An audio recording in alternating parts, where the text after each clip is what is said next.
Summer can be a bit of a slog. For us, it's often for some reason a rather busy time, and I'm sure we're not alone. Well, you can beat the summertime sadness and the August angst and enhance your everyday with our excellent sponsor, Via Hemp. This is a company that crafts award-winning premium THC and THC-free gummies. Each of these gummies is especially designed to cultivate a specific mood.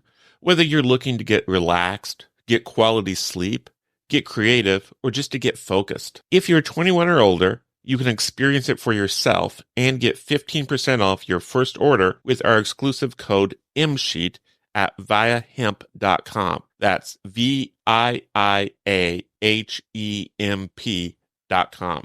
I personally enjoyed their grapefruit flow state gummies. This CBG and CBD powerhouse really helped me tap into my productivity. Like, we have had an extremely busy summer, and I feel flow state got me over the finish line a few times when I was editing multiple episodes a day, digging through documents, and knocking out a bunch of interviews. Via Hemp does not require a medical card, and it ships legally to all 50 states. It's also affordable, and even more so for Murdersheet listeners who get a special deal. If you're 21 and older, head to viahemp.com and use code MSHEET to receive 15% off. That's VIIAHEMP.com and use code MSHEET at checkout. After you purchase, they ask you where you heard about them. Please support our show and tell them we sent you. Enhance your everyday with Via. Content warning: this episode contains discussion of the murder of two girls. Welcome back to a new episode from our latest segment, Bad Facts, which is where we talk about all of the things that could potentially hurt the case from one perspective or another in different cases. So when a lawyer talks about bad facts, that's stuff that's inconvenient. That's stuff that does not help their case. So we're going to be doing that for different cases that we cover. Yesterday, we did it for the prosecution in the Delphi case. Of course, the case against Richard Allen, the man accused of murdering Delphi teenagers Abigail Williams and Liberty German. Today, we're going to be doing the bad facts for the defense team. And then tomorrow, we're going to be summing it all up, taking some of these points head to head, comparing them, and giving our final thoughts on where the case stands. Please keep in mind that it's currently January 2024. A lot can change before trial. Evidence can get dismissed. New evidence can come up.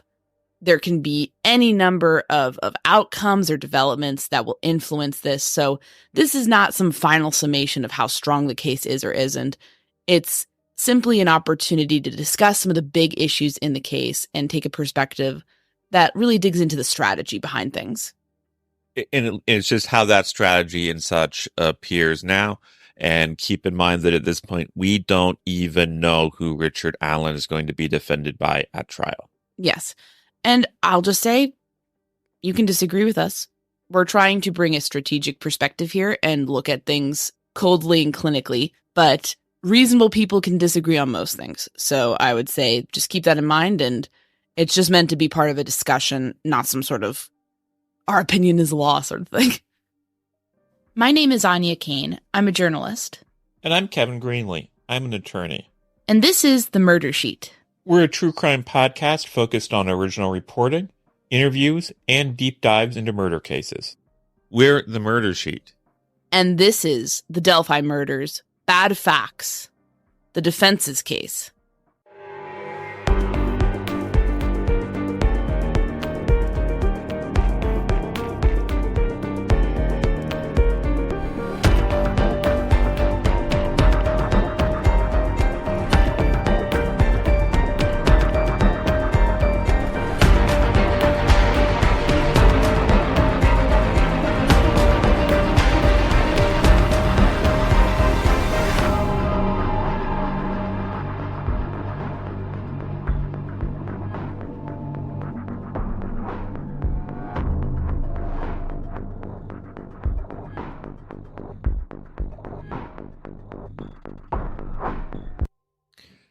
We're going to be going into a lot of things here, but to start, I want to make a pretty obvious point that when it comes to this case, in many ways, Richard Allen is his own worst enemy. Absolutely.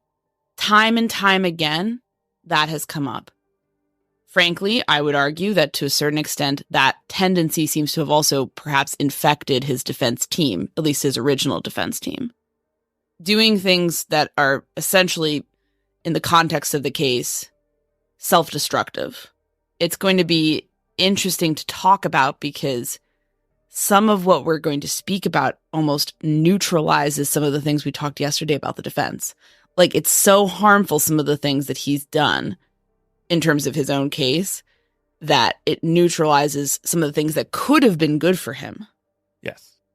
He's not the sort of client lawyers like to have, because he has consistently made things worse for himself and more challenging for his attorneys.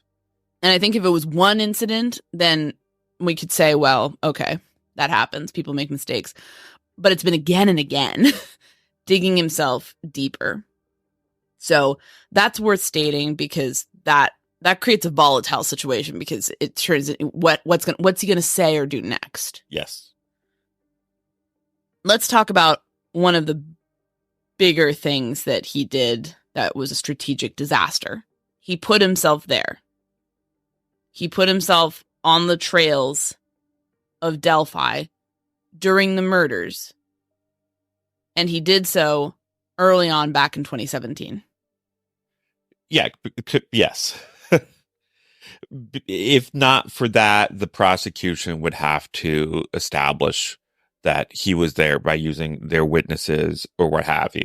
But now you have Richard Allen himself saying, I was there that day.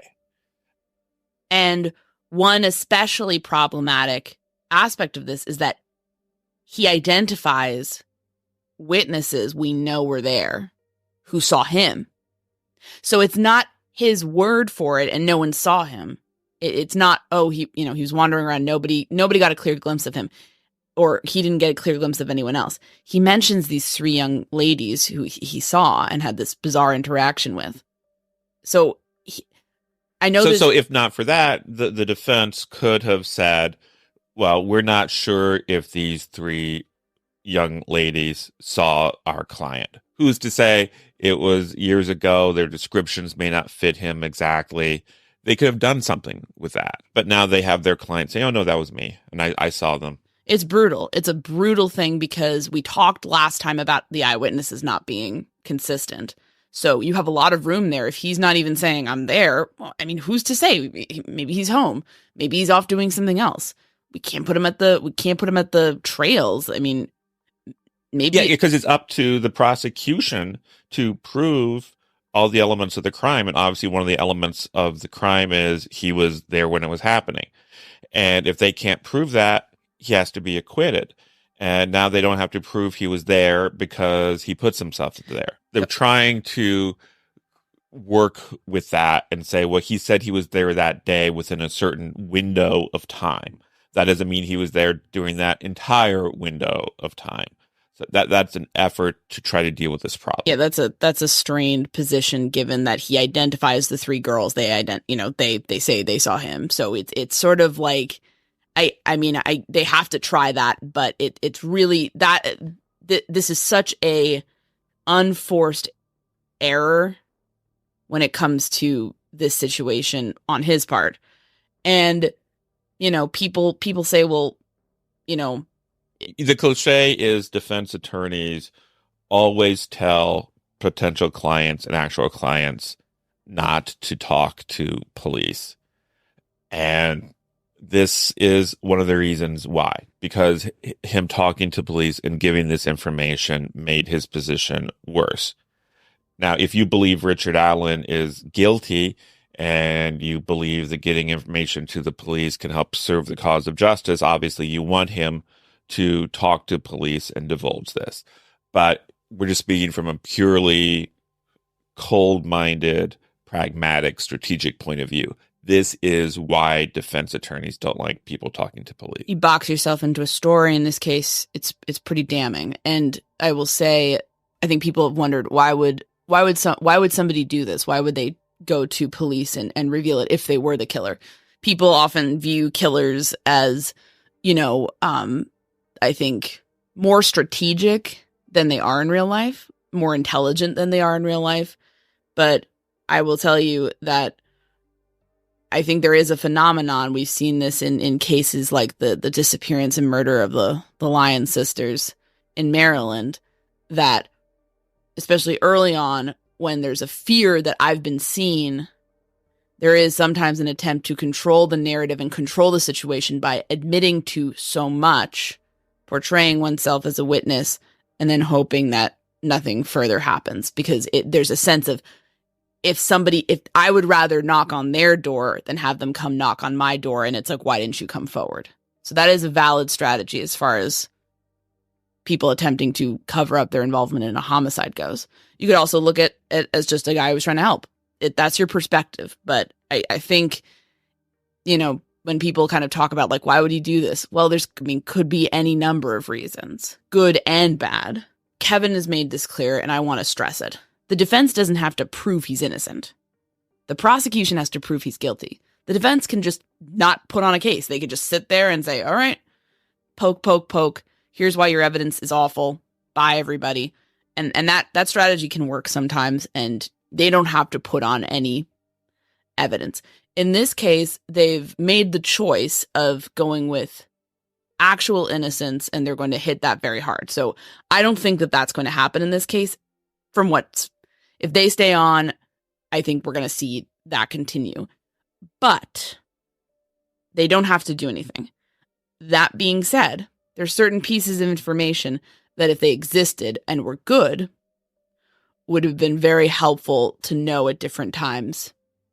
What do you refer? An alibi. What do you have in mind? An alibi. Where was he that day? If he was at the trails, but at a different time, a time that doesn't work with the murder timeline.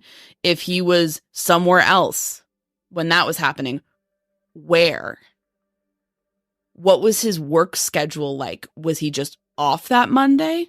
Did he take off? I mean, where was he? When did his wife see him that day? There's a lot that is frankly not being discussed that makes me read between the lines.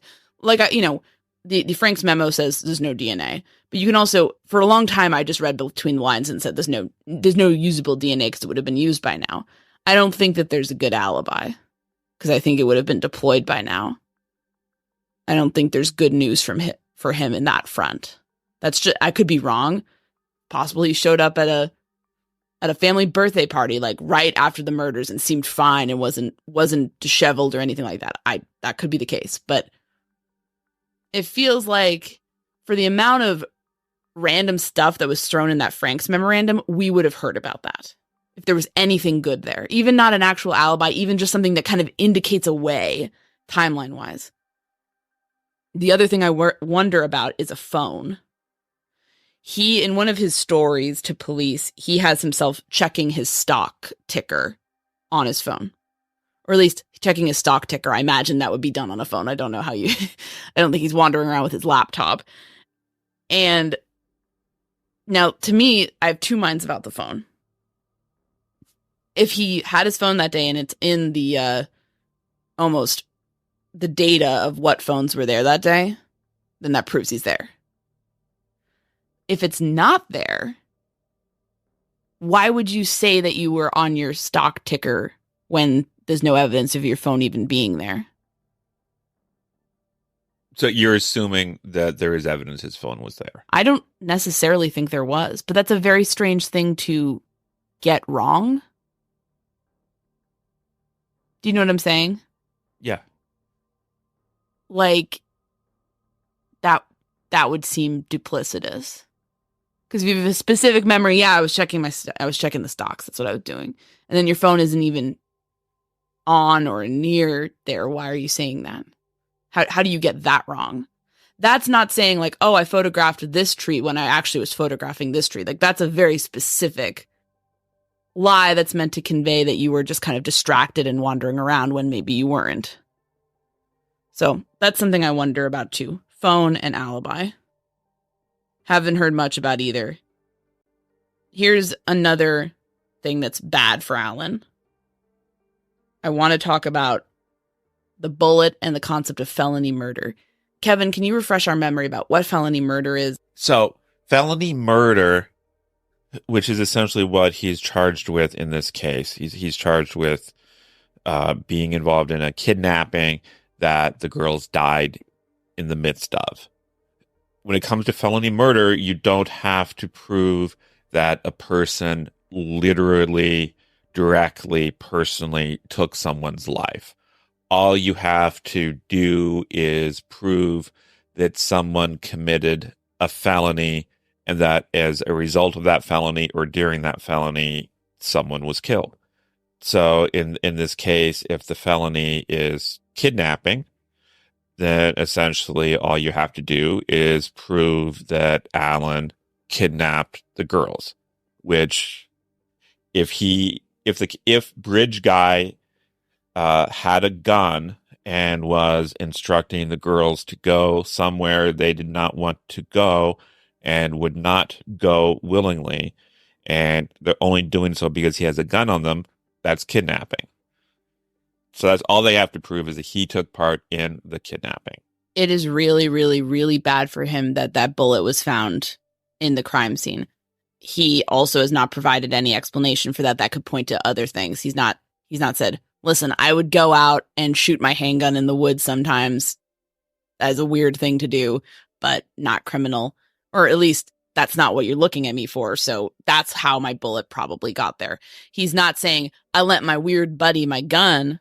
Maybe he did. So a bullet is found at the crime scene, and the prosecution has testimony that indicates that this bullet comes from a gun owned by Richard Allen, and that Richard Allen, again, his own worst enemy, is saying he did not give anyone else access to this weapon. This is also really bad because we know that a gun was used in the crime. A gun was not used to kill the girls, but the girls on tape on Libby's phone while she's rolling are saying he has a gun. So I think there would be actually it would be less bad for him if the girls hadn't said that, because maybe they would have assumed that they were accosted with a gun, but you wouldn't be hearing it from the victims themselves. So that's bad. If you can prove that the bullet came from his gun and he says no one else had access to the gun, and the bullet is at the scene where these two girls met their tragic ends, then that seems to be pretty close to being it. Yeah, that's bad. Unless you can contrive a way, maybe he was out there earlier and the bullet was out there for a while. But he says, no, I didn't go out there with my gun earlier. Also, it would have been, why would he have been over at the crime scene? It's off the beaten path. It's like, so they have to either really get a great expert who can really attack ballistics, or have, or somehow get the gun tossed. And so that, again, it's bad. The bullet is a very bad fact.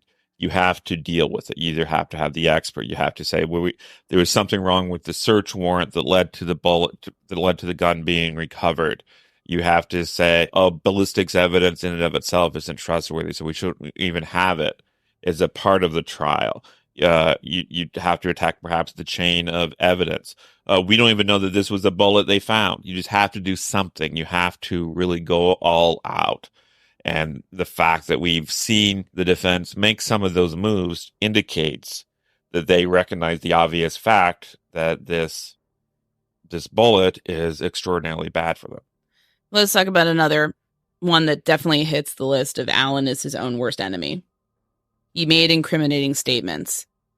Okay, let's get this out of the way. We don't know what he said. There are so many possibilities. And so I think that this segment could range in damning to maybe not great, but maybe understandable. Like what? Well, the maybe not great, but maybe understandable, like a mild version where you could say maybe the prosecutor's twisting it around, is if he said something along the lines of, I know I'm innocent and I didn't do this, but I feel like I'm going crazy. Maybe I did. I don't know what's real anymore. Someone kind of losing it. Someone having a breakdown and being like, I'm almost convinced I did it now. I don't know what's going on. Something like that to me is not so damning, because you can maybe understand somebody in a moment of real frustration, despair.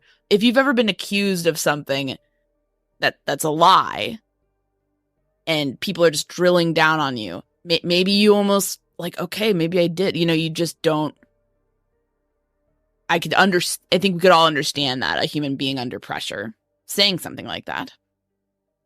But there are other options that are a lot less kind to Alan. The worst would be, I did it, here's how, providing details of the crime that are not known to the public. That's the worst. I don't necessarily think that's the only thing that can hurt him, though. What else do you think could hurt him? Well, if he's asserting that he did this in a clear and convincing way again and again, that's bad for him, because the jury's going to hear that. And the reason that's so bad to me is that who he's talking to. If we were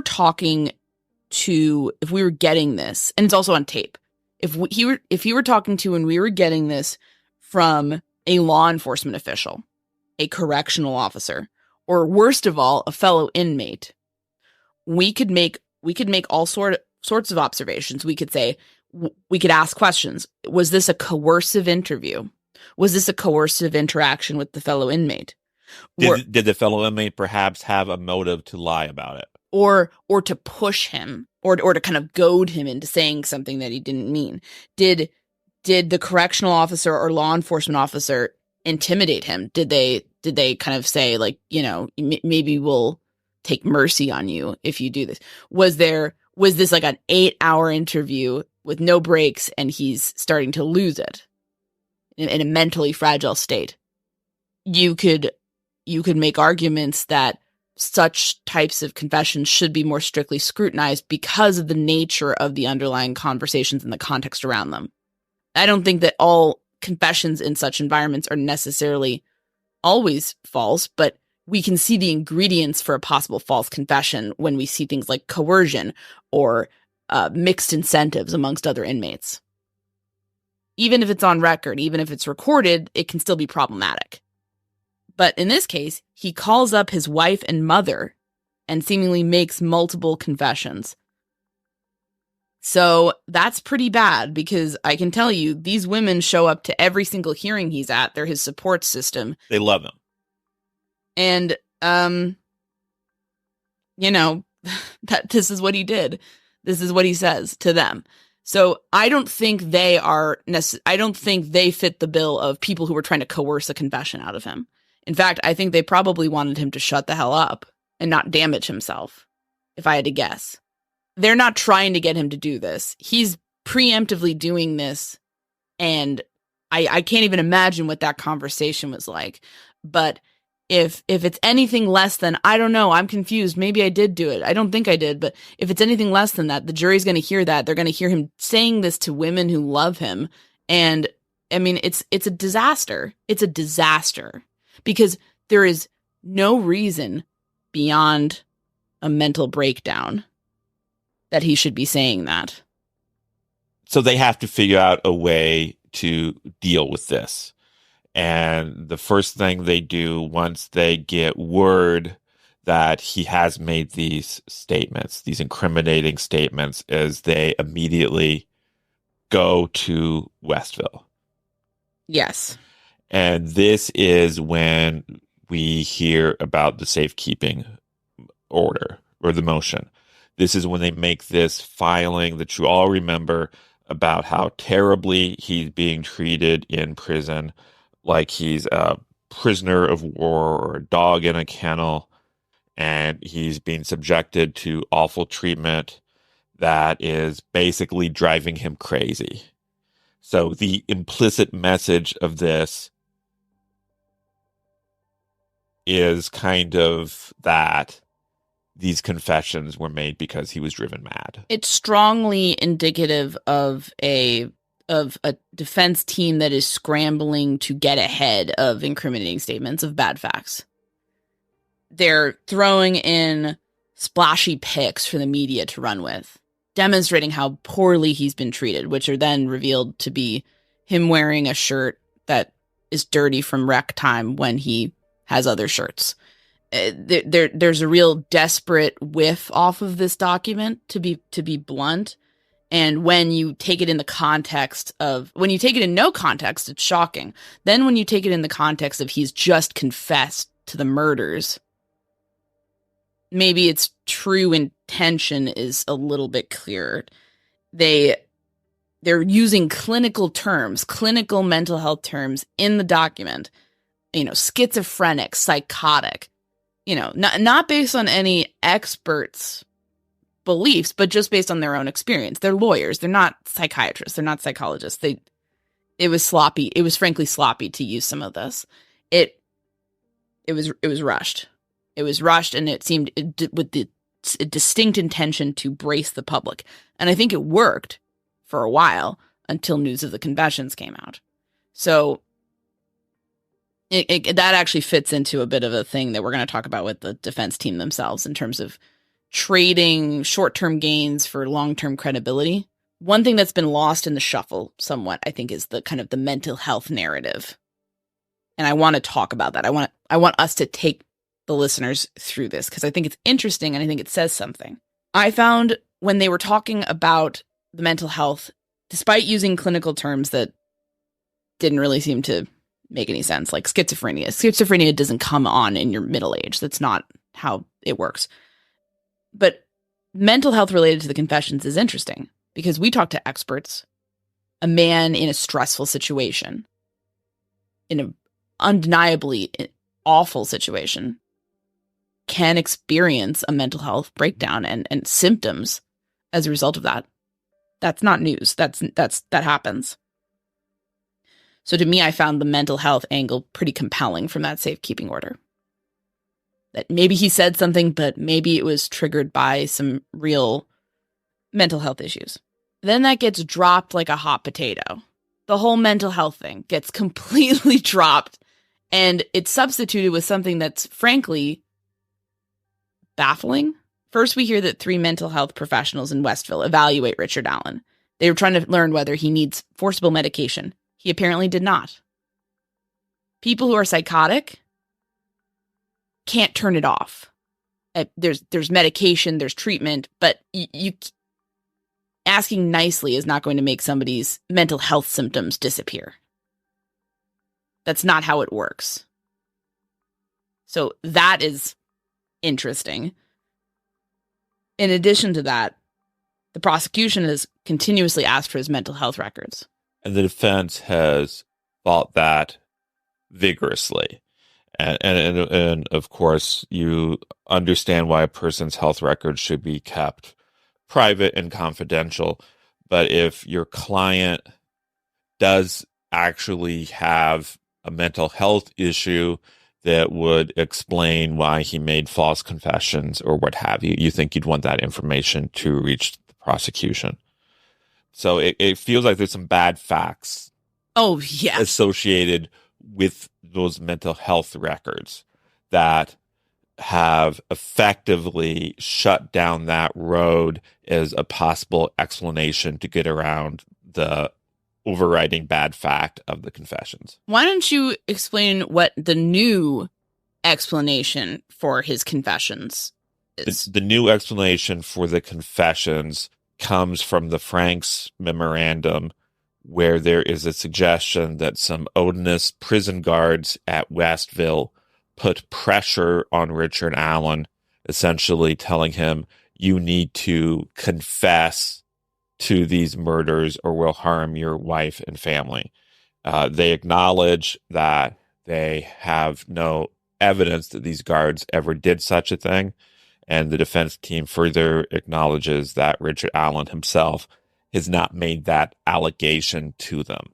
So it's just them trying to come up with an explanation to deal with the bad fact of the confessions. And the explanation is embarrassing. That's an embarrassing conspiracy. And it's embarrassing not because guards could never threaten an inmate. No, it's embarrassing because they put it in a filing without any evidence and without having even gotten the story from their client. It's embarrassing. It doesn't make sense on a number of levels. One is also if I needed for someone to make a confession to murder, and I was willing to use whatever tactics available to me to make this person make this confession. I would try to ensure that the person would make the confession to law enforcement, to a detective, to what have you. Why would you pressure someone to make a confession to his mother?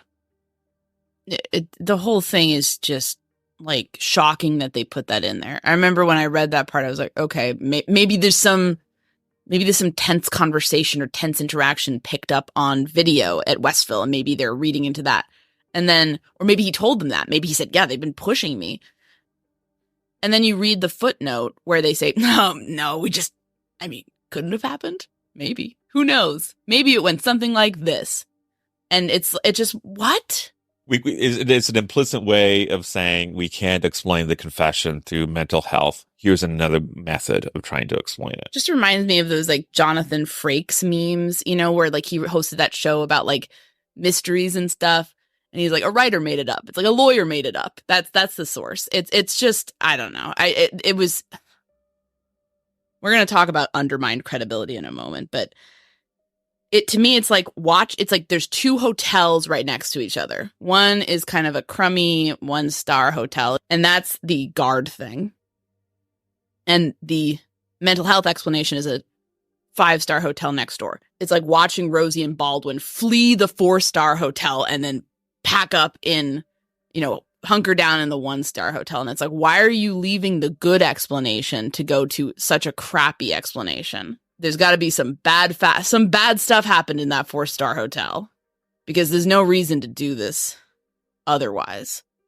It's bad. So I've alluded to feeling like at times the original defense team with Alan has been their own worst enemies. They've done, much like their client, they've done things to damage themselves. And I feel like there's been a consistent theme of overstatement by them. And I'm not going to call it lies. I'm going to call it overstatements. But nonetheless, it's harmed their credibility. We talked recently with a researcher named Thomas. He went over all the social media claims that were included in the Franks memorandum. Again and again, we saw claims being made in the Franks memorandum that are not truly borne out by the evidence in terms of the social media. When that's happening, when that level of bluffing is going on, it is a very bad look. It undermines credibility. And it's shocking to do that in this case when everything is so highly scrutinized. And I will say this, it makes it hard to believe other things. Because when you're basically saying, wow, this guy must have been part of the gang because he posted an Arrowhead picture that looked similar to Brad Holder's. I mean, we're in La La Land. That's not evidence of anything. That's the guards must have threatened him. He didn't tell us, but maybe it happened. When there was the oral arguments on the safekeeping order, I felt like Rosie had it. I felt like Rosie could have gone up there and said that no person who has not been convicted should be up in Westville. No person who's not been convicted should be in prison. That's it. That's the argument. That's not standard. That's not routine. We have to find something better. And instead, he's the worst treated prisoner in Westville. All this stuff that then got slapped down immediately. The Cass County sheriff would love to have him. No, he wouldn't. But he'd be willing to. He'd be willing to do it if forced by a court. Overstatement. Instead of just stating the case based on the strongest stuff you have, you got to kitchen sink everything, include stuff that's kind of weak with stuff that might be strong, and it undermines credibility because it always comes out. It sounds great at first, and then the surface is scratched and it's gilded. It's not,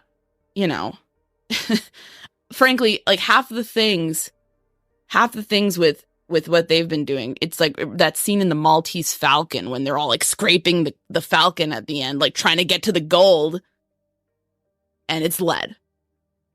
And I don't know why they're doing that, because when you're making a salad, you don't put in your fresh carrots and celery from the garden and the beautiful lettuce you bought at a fancy store, and then a bunch of old olives you found in the fridge, and God knows how long that vinaigrette's been there, because it ruins the salad. You include the ingredients that are vetted, and maybe it's disappointing to not have the vinaigrette. Maybe the vinaigrette would have made things nice if it was nice, but if it's just toxic sludge at this point, don't put it in your salad. I just don't know. I just don't know. Some of the strategic moves they've been making also is creating some bad facts for the defense. For instance, we keep saying this. The defense team doesn't have to prove anything. They just have to poke holes in the prosecution's case. That's all they have to do. You don't have to. I'm going to really date myself embarrassingly here. But you don't have to be like an episode of Perry Mason. The defense attorney doesn't have to solve the crime and prove someone else did it in order to get their client acquitted. No. All you have to do is just poke holes. Say, well, this is an element of their case that doesn't work. That's all you have to do. But they made the move of putting forth their own solution to the crime in the Franks memorandum, which was basically that it was done by a group of odinists acting in concert, and that other odinists in the state have worked to protect the killers. This creates a situation where if I were Richard Allen, I would be concerned that now a jury has two explanations for the crime. And instead of carefully weighing reasonable doubt about whether or not they believe that Richard Allen is guilty, they're just going to look at the two different explanations and decide which one they feel is most credible. And if you look at the odinist theory, it's been put out there, it's been picked over by everyone imaginable. There's lots of problems with it, and perhaps a jury were to say, well, I don't find that theory credible, so therefore this other thing must be true. And that's frankly not necessarily true. It's possible that Richard Allen could be factually innocent and the odinist theory could be false. Yes. And that there was some other explanation. But since that's the only other explanation they've offered, telegraphing your strategy to that extent so far in advance is bizarre to me. I know that there has to be some vetting about what can actually be presented at court. They can't just get up and, say, the ghost of President Nixon is guilty. There has to be some vetting, right, Kevin? Yeah. They do have a lot of leeway in the defense they can put on, but there is vetting about what can be presented in court. Nonetheless, holding the cards as close to the vest as possible until the last minute. I mean, imagine the shock and awe of something like the odinist theory hitting the ears of the jurors. Kind of boom. I mean, the jury is not supposed to be hyper aware of the case. They're not going to be picking people who are Delphi sleuths online. God willing.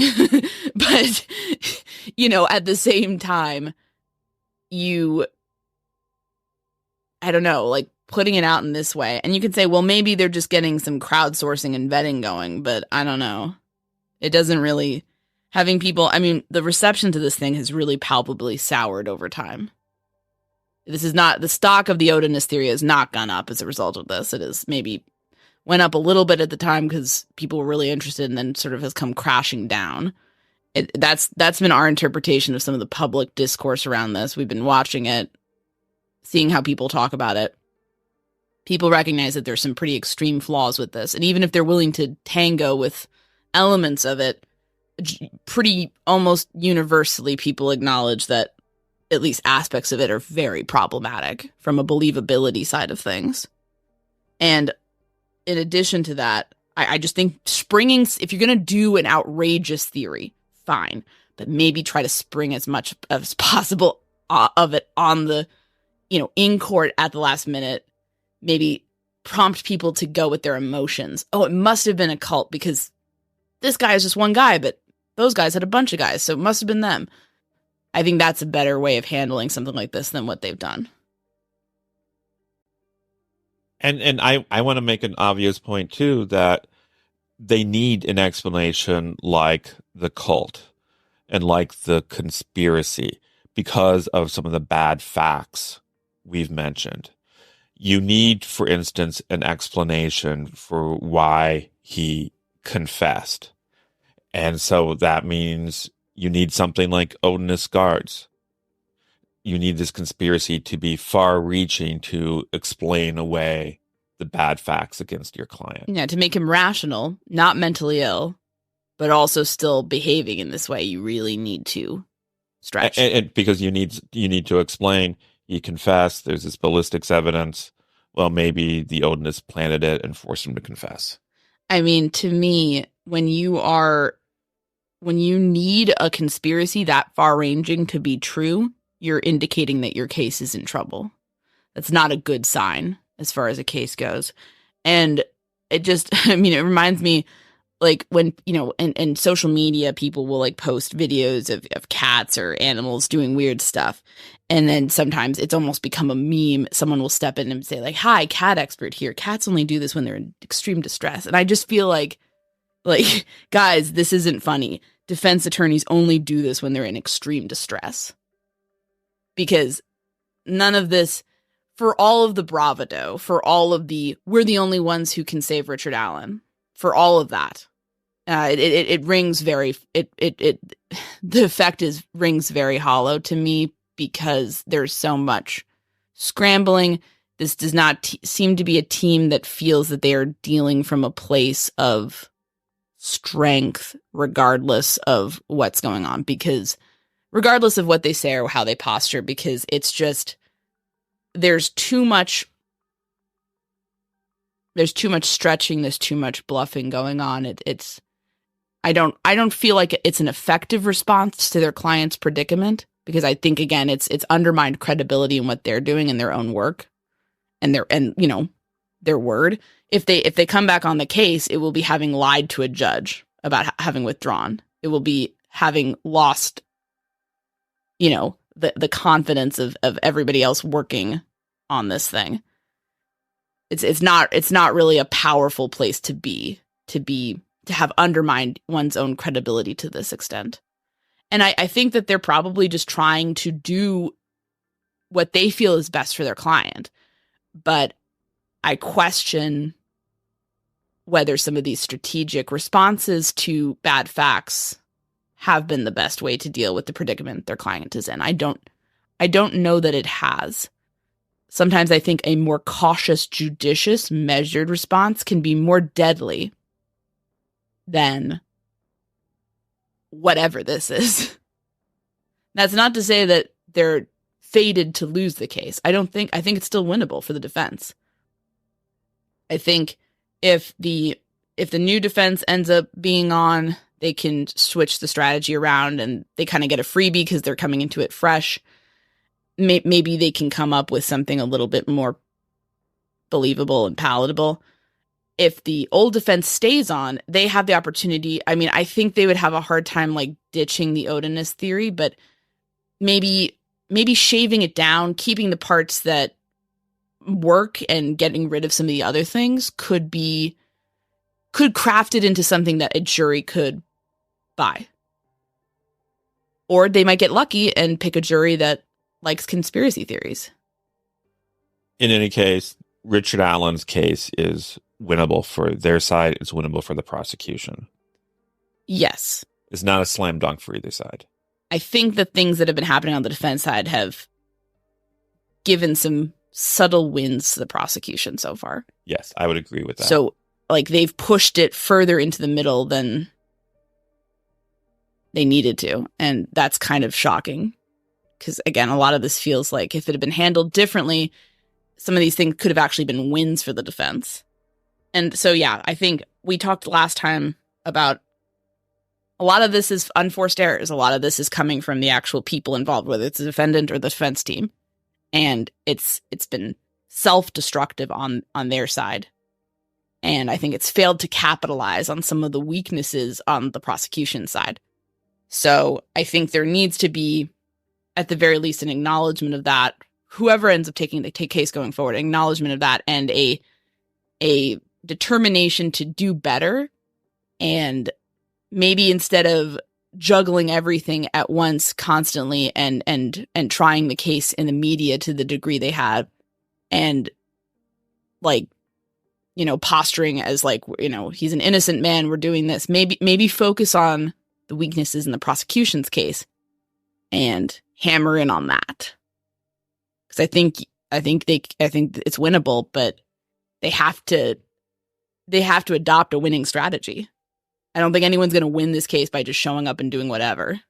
All right, well, thanks for listening. Tomorrow we are going to put some of the issues we've talked about in both Bad Facts episodes, focusing on the prosecution and the defense. We're going to put them head to head. Like, where do the witnesses fall out? Where does the confession fall out?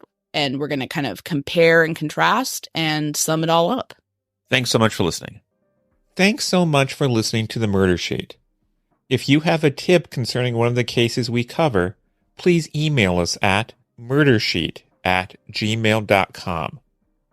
If you have actionable information about an unsolved crime, please report it to the appropriate authorities.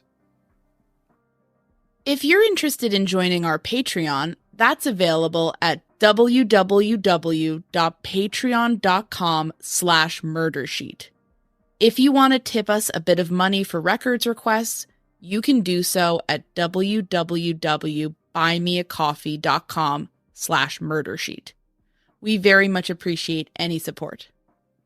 Special thanks to Kevin Tyler Greenlee, who composed the music for the Murder Sheet, and who you can find on the web at kevintg.com. If you're looking to talk with other listeners about a case we've covered, you can join the Murder Sheet discussion group on Facebook. We mostly focus our time on research and reporting, so we're not on social media much. We do try to check our email account, but we ask for patience as we often receive a lot of messages. Thanks again for listening.